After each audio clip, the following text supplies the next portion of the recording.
Veg crispy हा Indo Chinese एक लोकप्रिय स्टार्टर आहे जो जगभरात प्रसिद्ध आहे. वेज क्रिस्पी म्हटले तर अगदी लहानांपासून मोठ्यांपर्यंत सर्वांच्याच तोंडाला पाणी सुटते. हॉटेलमध्ये गेल्यावर स्टार्टरमध्ये आवर्जून वेज क्रिस्पीची ऑर्डर केली जातेच.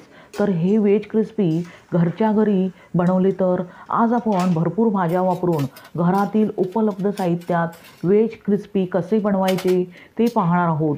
भाज्या जर चिरलेल्या असतील तर फक्त 10 ते 15 मिनटात हे वेज क्रिस्पी तयार होते. शिवाय हॉटेलपेक्षाही चविष्ट लागते.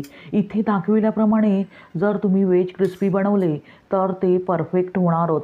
तेव्हा व्हिडिओ अगदी शेवटपर्यंत पहा आणि रेसिपी जर आवडलीच तर नम्रताच रेसिपीला सबस्क्राईब करा. अगदी निःशुल्क आहे आणि सोबतचे बेल आयकॉनवर क्लिक करा म्हणजे मी जे नवनवीन व्हिडिओ बनवेन त्याचे नोटिफिकेशन तुमच्यापर्यंत पोहोचेल.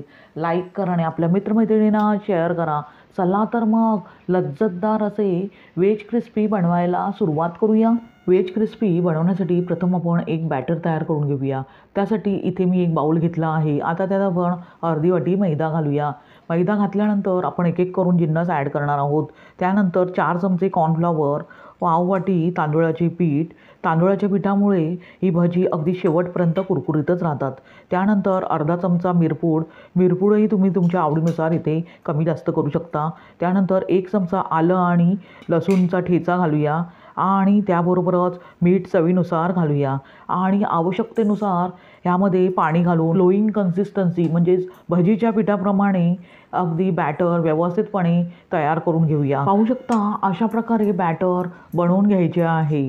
त्यामध्ये अजिबात गुठळ्या राहिल्या नाही पाहिजेत इतपत बॅटर व्यवस्थित एकजीव करून घ्यायचे आहे. आपण भाज्या ॲड करूया. त्यामध्ये प्रथम अर्धा चमचा हिरव्या मिरचीचे तुकडे. राहिलेल्या हिरव्या मिरचीचे तुकडे आपण नंतर सॉसमध्ये वापरणार आहोत ते बाजूला ठेवूया. त्यानंतर शिमला मिरची, गाजर, कोबी, फ्लॉवर आणि कांदा.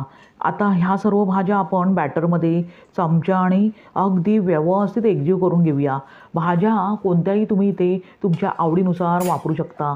पनीरही तुम्ही इथे ह्या भाज्यांमध्ये ॲड करू शकता. आता भाज्या अगदी बॅटरमध्ये कोट होईस्तोवर व्यवस्थित एकजीव करून घेऊया. आपण पाहू शकता अशा प्रकारे अगदी भाज्या बॅटरमध्ये व्यवस्थित एकजीव करून घ्यायच्या आहेत. लगेचच आपण त्याची भजी तळून घेऊया. त्यासाठी आधीच मी एका कढईत तेल तापत ठेवले आहे. आता तेल अगदी कडकडीत गरम झाले आहे. लगेचच त्यामध्ये आपण भजी सोडूया. अशा प्रकारे चमच्याने भजी एकसारखी व्यवस्थितपणे तेलात सोडूया आणि गॅसची फ्लेम मीडियम ठेवूनच अगदी गोल्डन कलर येईस्तोवर दोन्ही बाजूने खरपूस तळून घेऊया. एक बाजू तळून घेतल्यावर पलटून तळून दोन्ही बाजू व्यवस्थित एकसारख्या तळून घ्यायच्या आहेत. साधारणतः 3 ते 4 मिनिटांनंतर आपण पाहू शकता भाज्या अगदी कुरकुरीत तळल्या गेल्या आहेत. आता लगेचच त्यातील तेल निथळून एका टिश्यू पेपर असलेल्या चाळणीत काढून घेऊया म्हणजे टिश्यू पेपर एक्स्ट्राचे जे तेल आहे ते ॲब्झॉर्ब करेल. अशा प्रकारे एक बॅच मी तळून घेतली आहे. अशाच प्रकारे अजून दुसरी बॅच मी व्यवस्थितपणे तळून घेत आहे. पाहू शकता दुसरी बॅच अगदी खरपूस तळली गेली आहे. तीही आपण त्याच चाळणीत काढून घेऊया. त्यानंतर लगेचच आपण सॉस बनवायला घेऊया. त्यासाठी इथे मी गॅसवर एक पॅन गरम करत ठेवला आहे. त्यामध्ये 1 चमचा तेलही तापत ठेवले आहे.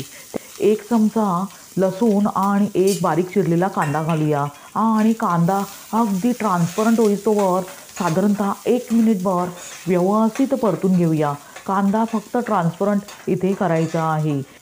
साधारणतः 1 मिनिटभर कांदा व्यवस्थित परतून घेतल्यावर त्यामध्ये हिरव्या मिरचीचे तुकडे घालूया आणि साधारणतः अर्धा मिनिटभर हिरव्या मिरच्या तेलात व्यवस्थित एकजीव करून घेऊया.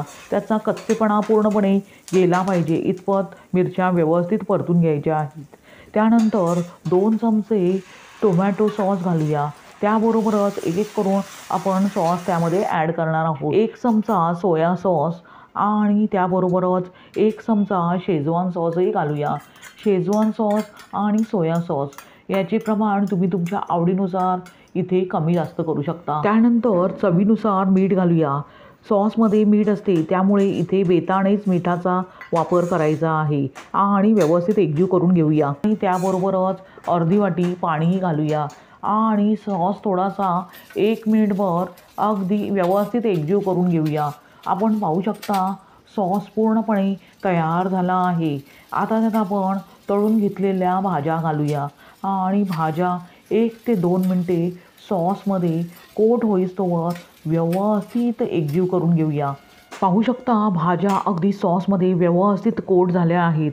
आता वरून थोडीशी बारीक चिरलेली कोथिंबीर पेरूया आणि पुन्हा अगदी व्यवस्थित एकजीव करून घेऊया. तसंच गॅस बंद करून गरमागरम व्हेज क्रिस्पी लगेचच सर्व करूया.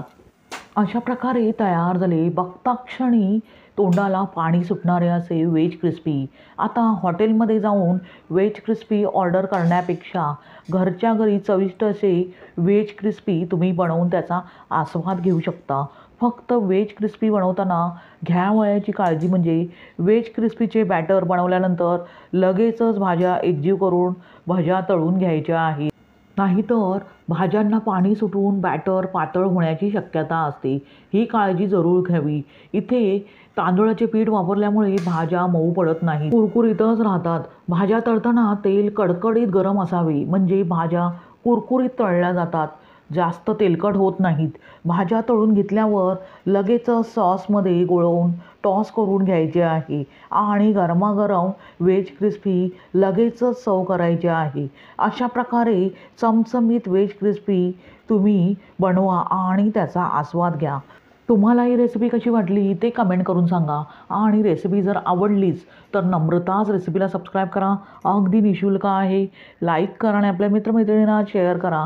पुन्हा भेटूया अशाच लज्जतदार रेसिपीसह. धन्यवाद. श्री स्वामी समर्थ.